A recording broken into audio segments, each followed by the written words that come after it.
बिस्मिल्लाहिर्रहमानिर्रहीम। अस्सलाम वालेकुम everyone, welcome back to our channel, welcome back to another interesting vlog. I hope कि आप सब बिल्कुल ठीक होंगे, खैर खैरियत से भी होंगे और अपनी ज़िंदगी को खूब मज़े से एंजॉय कर रहे होंगे। तो जनाब, आज मैं आपके लिए बहुत ही खूबसूरत सा व्लॉग लेके आई हूँ। जैसे कि आपने थंबनेल में ही देख चुके होंगे कि व्लॉग किस बारे में है, तो जल्दी से व्लॉग को स्टार्ट करते हैं।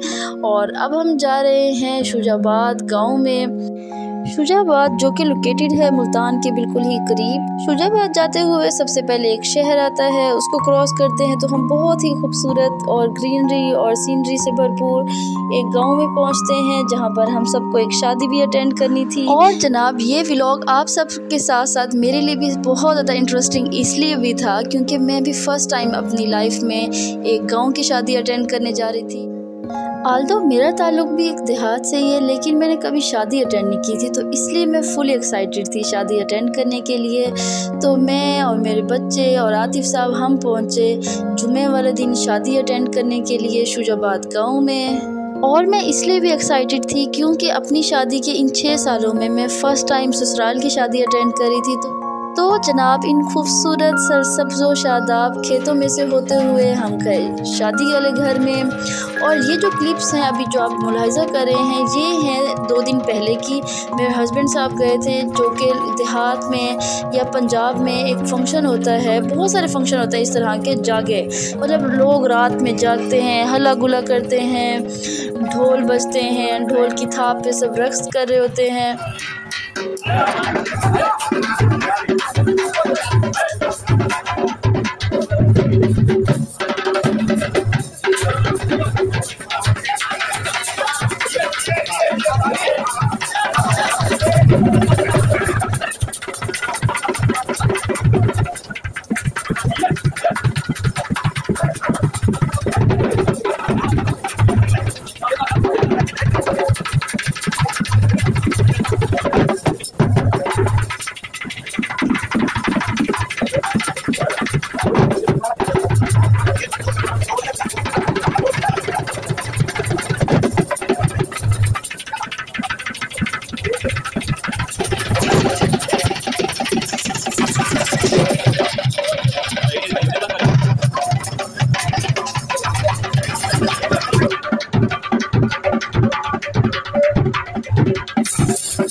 तो जनाब, गुज़श्ता क्लिप्स में आप देख रहे थे हमारे पंजाब के खूबसूरत से गांव शुजाबाद के बहुत ही खूबसूरत सा फंक्शन, जिसको हम जागा भी कहते हैं आम ज़बान में, जिसमें सब ने खूब रक़्स किया दूल्हा को बिठा के और अपनी खुशी का इजहार किया। आई होप कि आपको जागे का फंक्शन देख के बहुत ही मज़ा आया होगा। तो अब हम लेके चलते हैं आपको मेहंदी वाले फंक्शन की तरफ। मेहंदी का फंक्शन था लड़की वालों की तरफ, और हम वहाँ पहुँचने से पहले हम गुज़रे बहुत ही खूबसूरत लहलहाते खेतों के दरमियान से, जो कि बहुत ही खूबसूरत लग रहे थे, बहुत ही सूदिंग और काम थे। इतनी खूबसूरत नेचर, और सामने जो सनसेट का व्यू था और हल्के हल्के बादल नज़र आ रहे थे। यकीन करें इतना सुकून, और जो इंसेक्ट्स की आवाज़ें थी इस टाइम, और बिल्कुल खामोशी, सिर्फ इंसेक्ट्स की आवाज़ें थी, कोई पॉपुलेशन, कोई ट्रैफिक का शोर नहीं। तो यकीन करें दिल को सुकून मिल रहा था और बहुत ही मज़ा आ रहा था। और जनाब मैं साथ ही साथ आपको बताती चलूँ, ये क्लिप्स तब की हैं जब अभी गंदम पक्की नहीं थी, मतलब उस मौसम की है। और हम वहाँ पे शुजाबाद गांव गए थे मीठी ईद पे, और कहीं पे गंदम तैयार थी तो कहीं अपनी अभी पकने को तैयार थी। क्या आप जानते हैं गंदम को हमारी देसी ज़बान में क्या कहा जाता है? कनक। कितनी खूबसूरत लग रही है, ऐसे लग रहा है कि सोना उगा हो, और होती भी सोने की मानिंद है। और जनाब फ़िलहाल अभी अपने टॉपिक पे वापस आते हैं, देहात की शादी पे। और ये हम शादी वाले घर पहुंच गए थे। बाय द वे आपको हम गांव की भी सैर करवाएंगे इंशाल्लाह जल्द ही नेक्स्ट पार्ट में। और अब हम पहुंच गए लड़की वालों के यहाँ मेहंदी लगाने के लिए, जहाँ पे बच्चों ने खूब रक्स किया, खूब हल्ला गुल्ला किया, खूब धमाल डाले। और सबसे मज़े की बात तो ये थी कि जो डांस सेशन था वो लाहौर के बच्चों ने स्टार्ट किया था, बाकायदा आगाज़ किया था। उसके बाद ख़वातीन ने जो है एक कल्चरल डांस है हमारा पंजाब में, हमारे मुल्तान में लुड्डी के नाम से, सब ने वो डाली मिल के और ख़ूब इंजॉय किया, खूब हल्ला गुल्ला किया। आई होप कि आप मेरे साथ साथ देहात की शादी को खूब इंजॉय कर रहे होंगे। अगर आप मेरे चैनल पे न्यू हैं तो मेरे चैनल को सब्सक्राइब कर दें, मेरे वीडियो को लाइक एंड शेयर भी ज़रूर कर दीजिएगा।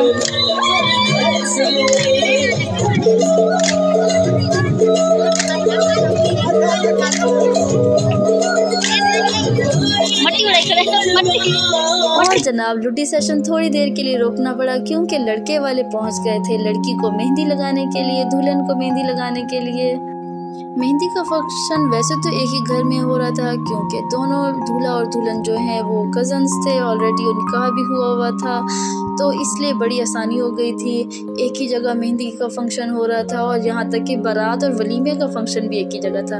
तो मेरे इस व्लॉग को एंड तक ज़रूर देखिएगा, आप खूब इंजॉय करेंगे। आपको बड़ी इंटरेस्टिंग सी चीज़ें दिखाएंगे कि देहात में शादियाँ होती कैसे। तो लें जी जनाब, अब हम पहुँच गए हैं अगले दिन के तक, जो कि है बारात का दिन। और बारात की तैयारियां फुल उरूज पे थी, खाने तैयार हो रहे थे, बड़ी खूबसूरत सी खुशबुएं उठ रही थी खानों से।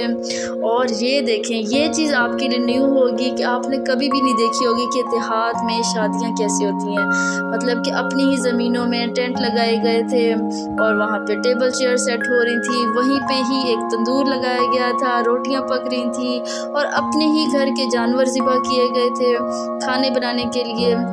जैसे कि अब शहरों में ये होता है कि शादी जो है शादी हॉल में होती है, वहीं से ही रेडीमेड खाना सब कुछ हो जाता है। तो ये चीज़ मेरे लिए बिल्कुल ही न्यू थी, जब घर पे इंतज़ाम हो और अपने ही जानवर ज़िबा किए जाएं, और अपनी ही ज़मीनों पे अपनी जो है ज़मीन को बिल्कुल सीधा करके और वहाँ पे टेंट लगाए जाएं, और इस तरह। और मौसम भी अच्छा था, ये शुक्र अल्लाह का कि शुरू के जो 2 दिन थे वो फंक्शन जो थे उस पर मौसम काफ़ी अच्छा था। वलीमे वाले दिन ज़रा गर्मी हो गई थी, जैसे कि मीठी ईद पे मौसम था वैसे मैं उन दिनों की बात कर रही हूँ, तो बड़ा ही मज़ा आ रहा था। और आगे मैं आपको ज़मीनों तक लेके जाती हूँ, जहाँ पे बरसीन लगी हुई थी। ये जो छोटा छोटा घास है इसको बरसीन कहते हैं, और ये जानवरों को डाला जाता है एज अ चारे के तौर पे। और साथ ही साथ कोई बड़े दरख्त थे आमों के, तो कोई छोटे दरख्त थे, और परिंदों की आवाज़ें थी। तो जनाब जल्दी से कमेंट्स में बताएं आप में से किस किस ने ऐसी शादी अटेंड की है, और किस किस ने एंजॉय किया है। तो जनाब मैंने तो ये शादी अटेंड भी की और खूब एंजॉय किया। और मैंने शादी अटेंड करने के साथ साथ जो है उन दोनों के ही पेरेंट्स को खूब सराहा, क्योंकि ये जो शादी का टाइम होता है पेरेंट्स के लिए बहुत बड़ी खुशी का दिन होता है, और वो इस खुशी के लिए और इस खुशी को मनाने के लिए, सेलिब्रेट करने के लिए अपनी जमा पूंजी लगा रहे होते हैं। तो ऐसे टाइम पे जो हम एज अ गेस्ट गए होते हैं उनको सराहना चाहिए, अपने दिल बड़े करने चाहिए, और खूब सारी प्यारी प्यारी दुआएं देकर और तारीफ़ें करके हौसला अफजाई करनी चाहिए।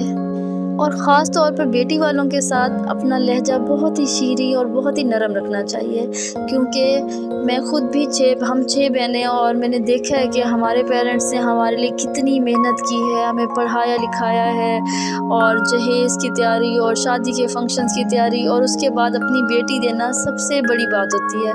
तो इस टाइम पे, इस मौके पे अगर कोई अपनी आदत से मजबूर हो के तारीफ़ नहीं कर सकता, हौसला अफजाई नहीं कर सकता, तो कम अज़ कम चुप रहे, खामोश रहे और छोटी छोटी बातों को इग्नोर कर दे।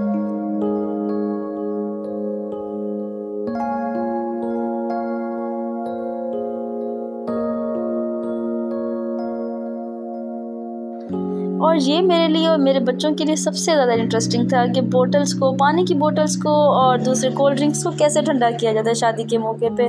ट्यूबवेल के ज़रिए से ठंडा पानी था और बहुत ही अच्छा लग रहा था। ये सब नई चीज़ें जो है मैं एक्सपीरियंस करी थी, तो बहुत ही अच्छा लग रहा था। अच्छा, तो जनाब बारात के फंक्शन को अभी काफ़ी लेट था, तो फिर हमने सोचा कि क्यों ना बच्चों को हम ट्यूबवेल पे लेके जाएं, ट्यूबवेल की सैर करवाएं। और यहाँ पे हमें एक बहुत ही क्यूट सा छोटा सा हमें ट्यूबवेल नज़र आया, जहाँ पे बच्चे नहाए और उन्होंने खूब इंजॉय किया और आतिफ साहब ने अपने खूब उनको करतब दिखाए। और यहाँ पर हम शुजाबाद अपने गांव में काफ़ी अरसे बाद आ रहे थे। शायद उस टाइम अहमद अब 3 साल का है, 3.5 साल का माशाल्लाह से।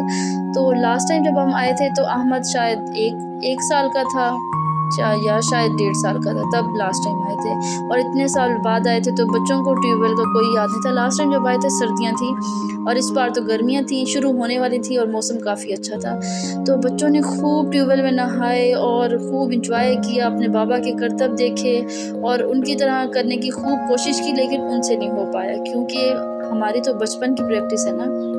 और अगर अभी तक आप लोगों ने मेरे चैनल को सब्सक्राइब नहीं किया तो मेरे चैनल को सब्सक्राइब भी कर दें, मेरी वीडियो को लाइक एंड शेयर भी कर दीजिएगा और बेल आइकॉन को भी दबाना बिल्कुल ना भूलिएगा, ताकि आपको नेक्स्ट वीडियोस भी आसानी से मिलती रहें। और नेक्स्ट व्लॉग भी मैं इंशाल्लाह ज़रूर जल्दी अपलोड कर दूँगी, वो भी देखना बिल्कुल भी मत भूलिएगा, क्योंकि हम आपको अपने आमों के बागात दिखाएँगे, अपनी ज़मीनों की सैर करवाएँगे और बड़ी बड़ी ट्यूबवेल भी दिखाएँगे और फिर बहुत सारे खूबसूरत मनाजिर जो कि देहात में देखने को मिलते हैं। और बस फिर जल्दी से बच्चों को ट्यूबवेल से निकाला, क्योंकि अभी हमने घर जाना था, कपड़े प्रेस करने थे और खूब सारी तैयारियां करनी थी रात के फंक्शन के लिए। और हम पहुंच गए रात के फंक्शन में, बारात के फंक्शन में।